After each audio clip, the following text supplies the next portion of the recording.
존경하는 국민 여러분, 정세균 국회의장님, 국회 개헌특위 이주영 위원장님과 위원 여러분, 김은기, 김형호, 김선옥 자문위원장님과 자문위원 여러분, 지금 대한민국의 시대적 과제라고 할 수 있는 개헌을 실현하기 위해 노고가 많으십니다. 개헌은 대한민국의 새로운 미래를 설계하는 일입니다.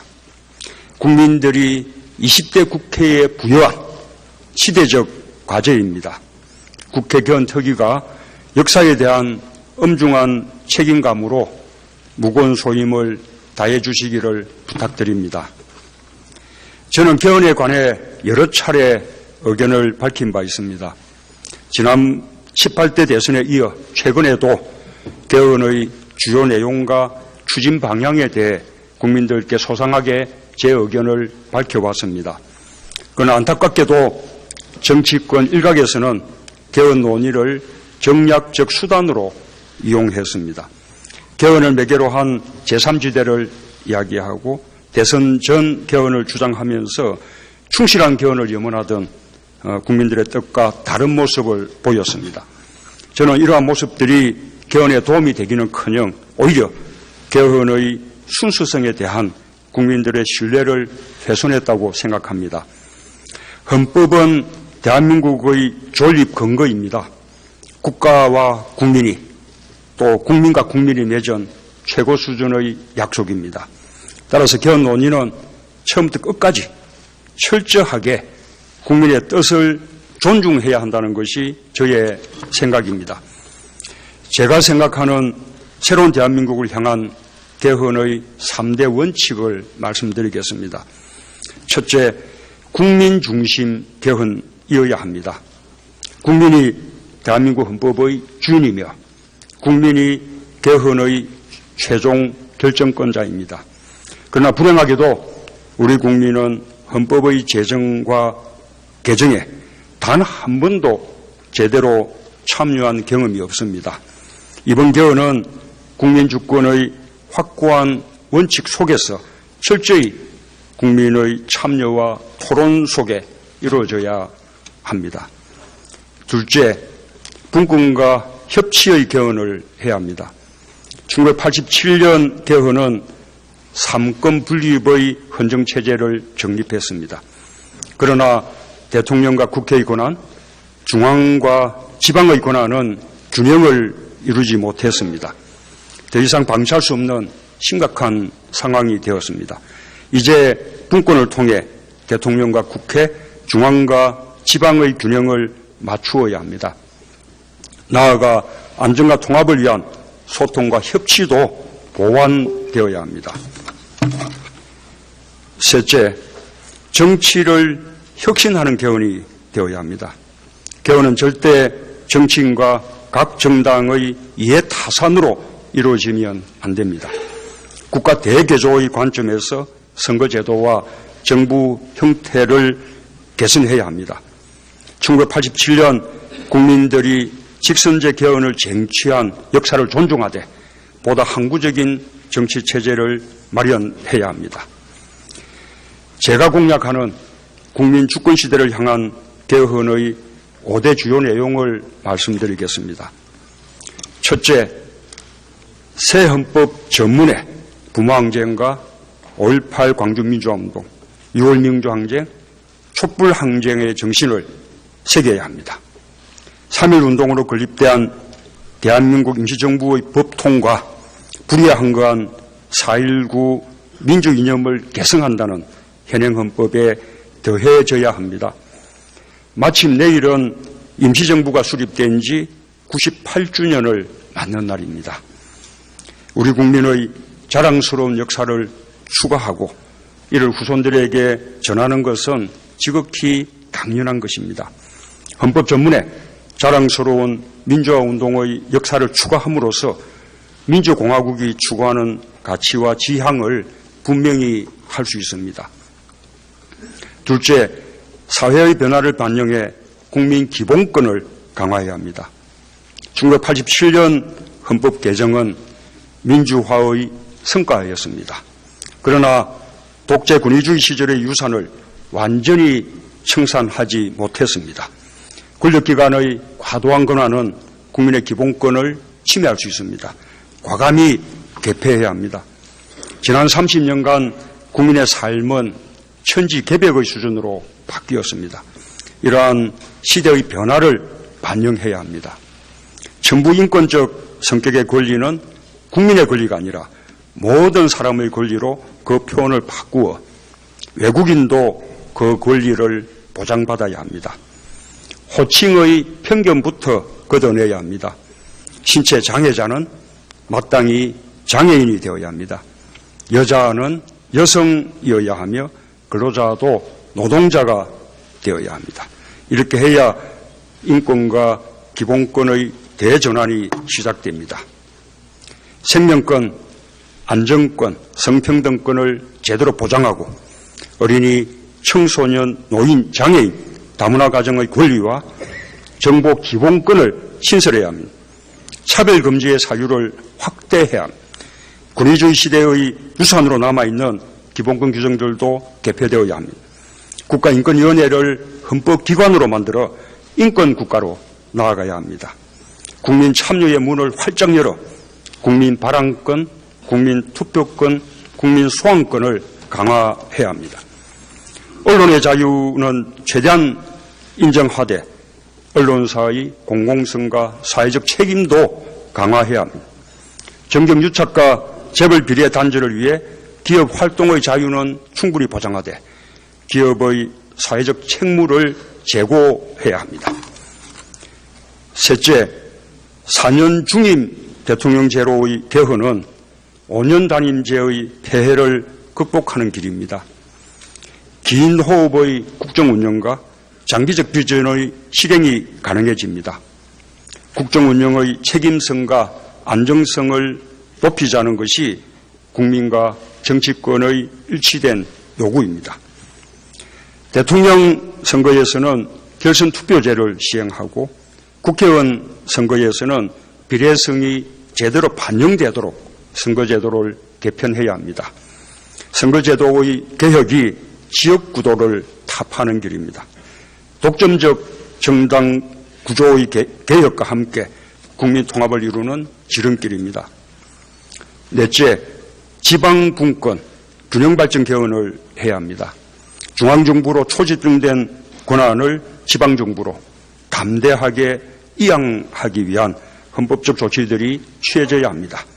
자치입법권, 자치행정권, 자치재정권, 자치복지권의 4대 지방 자치권을 보장해야 합니다.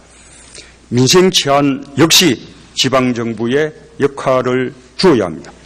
지방자치단체를 지방정부로 개칭해야 합니다. 지방정부의 종류와 계층을 헌법적으로 규정하고 보충성의 원칙이 선언되어야 합니다. 제주도와 세종시를 연방제 수준의 자치분권 시범지역으로 선정할 필요가 있습니다. 시도지사가 참여하는 시도지사 자치국무회의를 신설해야 합니다. 정치 행정수도의 세종시 이전도 개헌안 준비 과정에서 국민의 의사를 물어 찬성이 높을 경우 개헌 내용에 포함시킬 것입니다. 다섯째, 상권 분립 속에서 협치를 모색해야 합니다. 제왕적 대통령의 절대적 권한을 조정하고 국회와 사법부와 균형 있는 협치를 가능하게 해야 합니다. 책임총리제, 책임장관제를 시행하고 책임총리가 국무위원 제청권과 해임건의권을 실질적으로 행사하도록 하여 대통령의 권한을 분산시켜야 합니다. 국회의 권한을 강화하기 위해 정부 입법을 최소화하여 국회가 입법권을 충분히 행사하도록 해야 합니다. 모든 장관 임명에 있어 국회의 동의를 얻도록 해야 하고 정부 제출의 예산안 총액 내에서 국회가 항목과 금액을 조정할 수 있는 권한도 검토해 보아야 합니다. 검찰을 비롯 국정원, 경찰, 국세청, 공정거래위원회 등의 민주적 통제를 분명히 하고 권력기관 인사에서부터 그 독립성과 중립성을 강화해야 합니다. 감사원의 회계감사 기능을 국회로 이관하는 것도 검토해야 합니다.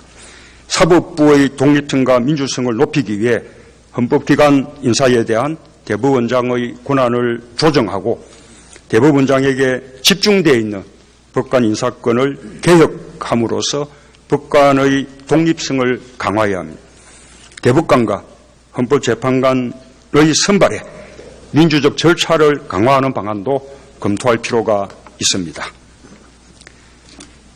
언제 어떻게 개헌을 추진할 것인지에 대해 말씀드리겠습니다.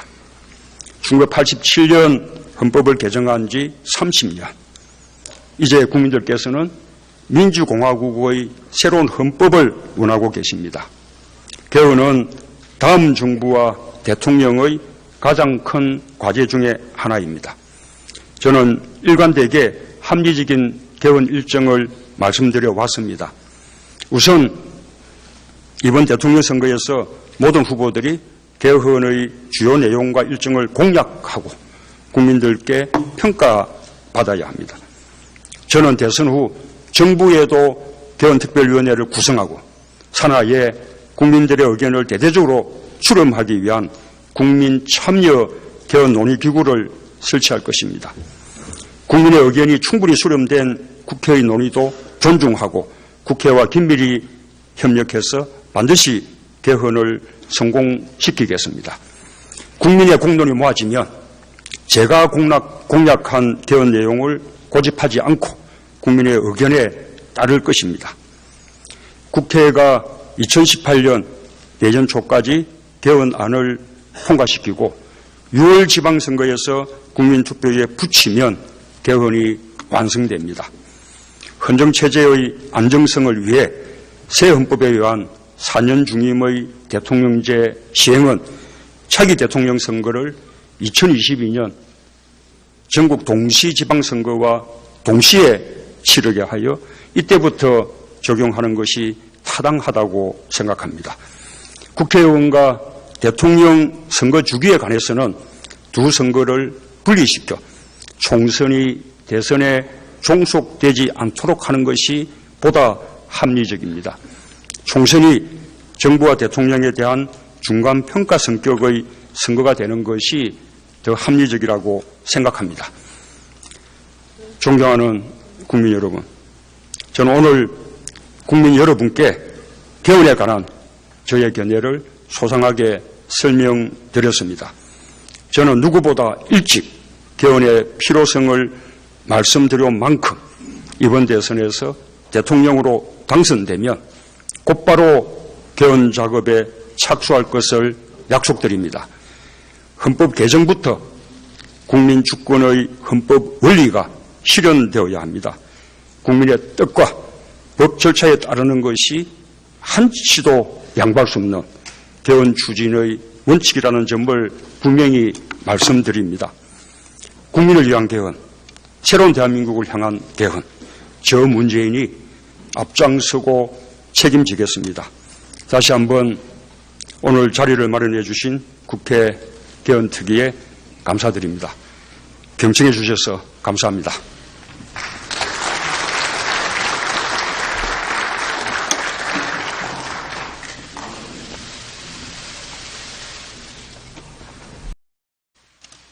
존경하는 국민 여러분, 정세균 국회의장님, 국회 개헌특위 이주영 위원장님과 위원 여러분, 김은기, 김형호, 김선옥 자문위원장님과 자문위원 여러분, 지금 대한민국의 시대적 과제라고 할 수 있는 개헌을 실현하기 위해 노고가 많으십니다.